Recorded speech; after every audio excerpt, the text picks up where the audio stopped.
का स्वागत है, देशवासियों का स्वागत है। दोस्तों, आज हम मौजूद हैं बुराड़ी के निरंकारी भवन में, जहां देश भर का किसान एकजुट है।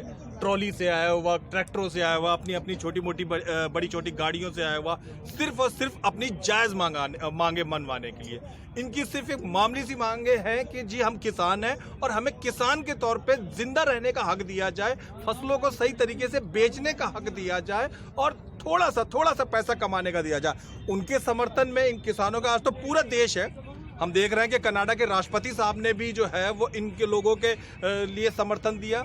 बहुत सारे कलाकारों ने, पंजाबी क्षेत्र के अलावा और भी कलाकारों ने उनको समर्थन दे रखा है, इन किसानों को।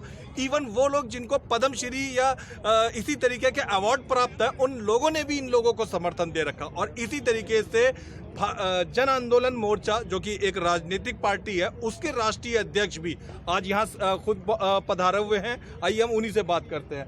सफर मिर्जा जी, बहुत बहुत स्वागत है आपका हमारे चैनल में। सर्वप्रथम ये बताइए कि यहाँ आने का विचार कैसे आया मन में? देखिए, किसानों का आंदोलन चल रहा है। हम खुद किसान हैं जी, बुलंदशहर से हैं, वहाँ फार्मर है, हमारी पूरी फैमिली किसान रही है जी। तो ये तो एक बहुत बड़ी जंग होने जा रही है पूरे हिंदुस्तान में। आप किसानों का कहना नहीं मानोगे, किसानों की जो मांगे हैं उनको पूरी नहीं करोगे, उन पर अपने जो बनाए हुए कानून है उल्टे सीधे वो थोप दोगे, तो किसान कब तक बर्दाश्त करेगा? जी जी। ऐसा थोड़ी होगा कि जो आपके जी में आएगी वो आप एक लाठी से पूरे हिंदुस्तान को हाँकते चले जाओगे। जी जी, ऐसा नहीं होगा। आपको यहाँ सिंधु बॉर्डर पे लाखों करोड़ों किसान पड़े हुए हैं, बाकी बॉर्डर्स पर पड़े हुए हैं। आप बनारस जा करके वहाँ नाच गाना देख रहे हो, वहाँ क्रूज को देख रहे हो पानी में चलते हुए। आप आकर के इन किसानों से बात करो जो आकर के महीनों से अपना घर बार छोड़ करके यहाँ पड़े हुए हैं, बेचारे कैसे कैसे खाना खा रहे हैं, क्या क्या उनकी व्यवस्था है। अच्छा, आप यहाँ आए बुराड़ी में, ये अलग अलग जगह से, पंजाब से, यूपी से, अब तो महाराष्ट्र तक से भी किसान धीरे धीरे एकजुट हो रहे हैं राजधानी में। तो कैसी दुर्दशा देखी आपने? ये लोग बेचारे अपना घर परिवार छोड़कर आए हैं, किस दशा में रह रहे हैं?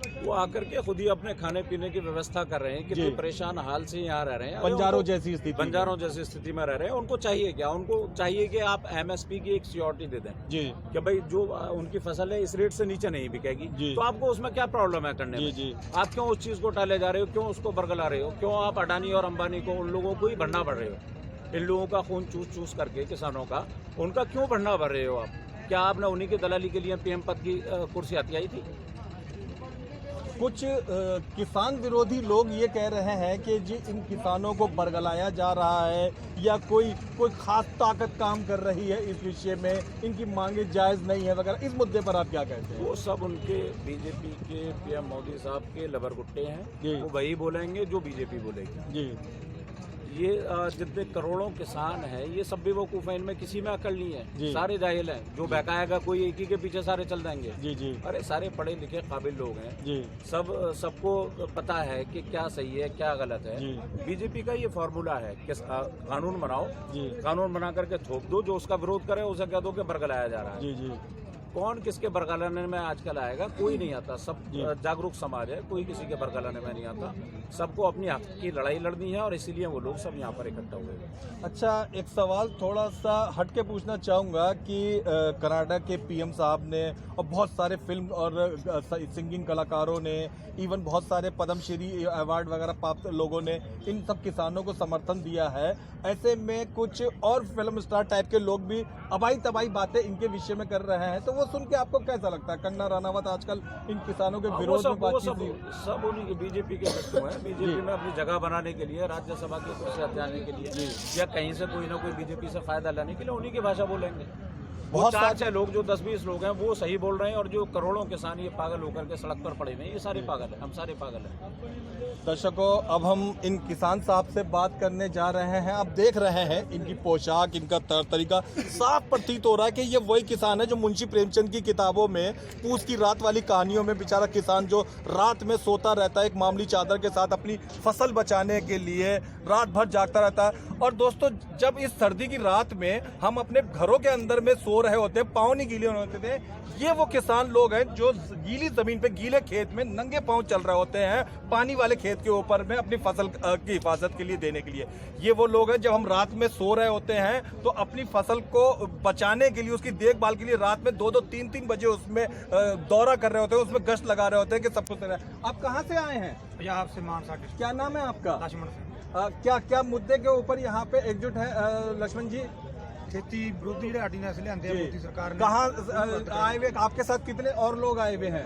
हमारे साथ है जो शंभू बॉर्डर है, जी कंडली कुबली बॉर्डर है, जी जी जी तीन चारे बॉर्डर है जो पंजाब जी। के सील करी हुए हैं। जी जी हमको रात में भुलेखे से ले आकर अब वहाँ जी रोक दिया। जी हम जहाँ मोर्चे में हैं वो किसान है जो पंजाब के हरियाणा में लगती सड़कें हैं, जी जी। उन्होंने पर मोर्चे में बैठे कानून रद्द करवाने के अच्छा, लिए, एक बात कानून रद्द सच्ची करवा- सच्ची बताइएगा कि जब आप खेती करते हैं, कृषि करते हैं, जब कोई गेहूं चावल वगैरह होता है, क्या क्या कष्ट सच में किसान को झेलने पड़ते हैं? ਸਰਕਾਰ ਨੇ ਆਪ ਹੀ ਬਣਾਇਆ ਸੀ ਐਮਐਸਪੀ स्वामीनाथन दियाँ जो सिफारिशां दियां भी किसानों की आमदन दुगनी करो। जी हम जब रात को पानी लाते हैं हमारी फसल में कुछ आवारा जानवर आ जाते हैं, उसको हम नहीं बर्दाश्त करते। हमारी फसलों में, हमारे खेतों में जो अडानी बानी के बड़े बड़े फॉर्म बने जो हम कैसे बर्दाश्त करें।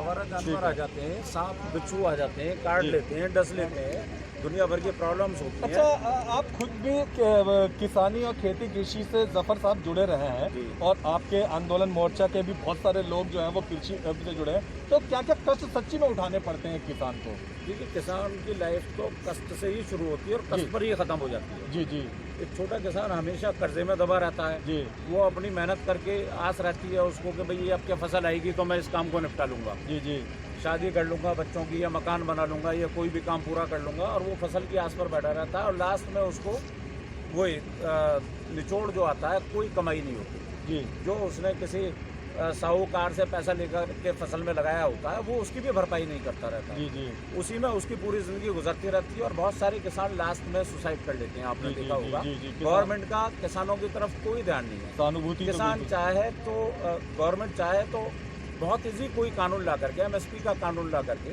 रेट फिक्स कर दे जो भी फसल पैदा करते हैं, लेकिन वो नहीं करना चाहती।